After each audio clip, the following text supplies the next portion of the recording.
সবার মতামত শুনে আমাদের কাছে মনে হয়েছে আমাদের যে পূর্বের অবস্থান ছিল, আমাদের দলের পূর্বের অবস্থান ছিল যে আমরা সাংবিধানিক কোনো প্রতিষ্ঠানের এবং সংবিধিবদ্ধ কোনো প্রতিষ্ঠানের নিয়োগ কমিটির জন্য আলাদা সংবিধানে কোনো প্রভিশন রাখার পক্ষপাতী ছিলাম না। আমরা প্রস্তাব করেছিলাম সাংবিধানিক সমস্ত প্রতিষ্ঠানের যে নির্ধারিত আইন আছে অথবা না থাকলে সেটা আইন করতে হবে, সেই সমস্ত আইনে আমরা যাবতীয় বিষয়াবলী এমনভাবে আনি যাতে এই সমস্ত প্রতিষ্ঠানের স্বচ্ছতা, জবাবদিহিতা এবং অন্যান্য বিষয়ে যে অ্যাকাউন্টেবিলিটি সেটা ফিক্স করা যায়। শুধুমাত্র আমরা কোনো প্রতিষ্ঠান করলাম, তাদের কোনো জবাবদিহিতা থাকলো না এবং তাদের ট্রান্সপারেন্সি থাকলো না এবং তাদের আচরণবিধি থাকলো না, সেটা ঠিক হবে না। প্রাণ সসের মাখামাখি টেস্ট নুডলসকে করে তোলে আরো ইয়ামি, আরো জোস। প্রাণ সস, সসের বস।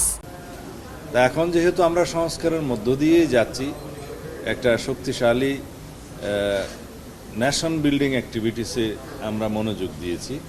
এই প্রেক্ষিতে সবাই মনে করছে যে জাতীয় সংসদ নির্বাচন সহ অন্যান্য নির্বাচন কন্ডাক্ট যেহেতু একটি স্বাধীন নির্বাচন কমিশন করে, সুতরাং এই নির্বাচন কমিশন কোনো এক্সিকিউটিভের পার্ট না, এটা কোনো লেজিসলেচারের পার্ট না, এটা জুডিশিয়ারিরও পার্ট না।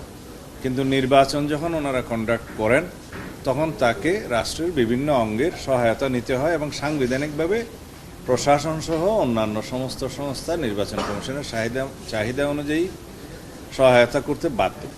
এবং নির্বাচন কমিশন নির্বাচন পরিচালনা সহ তাদের অ্যাক্টিভিটিসে এটা স্বাধীনতা দেয়া হয়েছে, সাংবিধানিকভাবে দেয়া হয়েছে।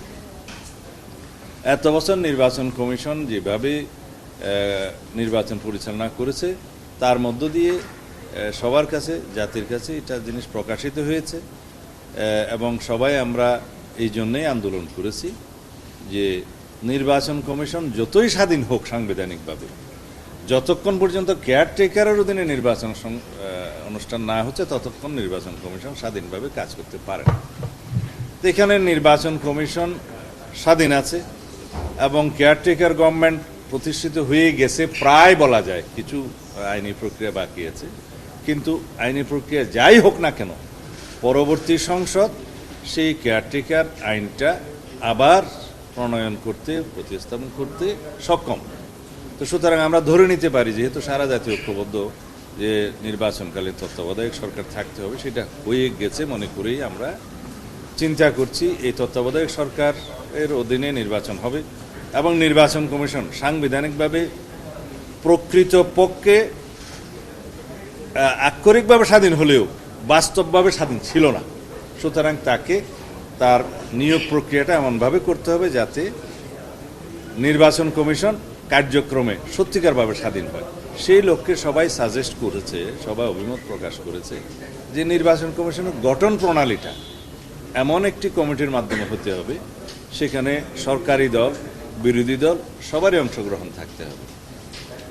তো এই প্রক্রিয়ার মধ্য দিয়ে নির্বাচন কমিশন গঠন সংক্রান্ত সংবিধানের 118 অনুচ্ছেদের সাবসেকশন 1 অনুসারে নির্বাচন কমিশন যেখানে গঠন করার কথা বলা আছে সেখানে একটা কমিটি সাজেস্ট করা হচ্ছে, যেখানে সবাই ঐকমত্য পোষণ করেছে।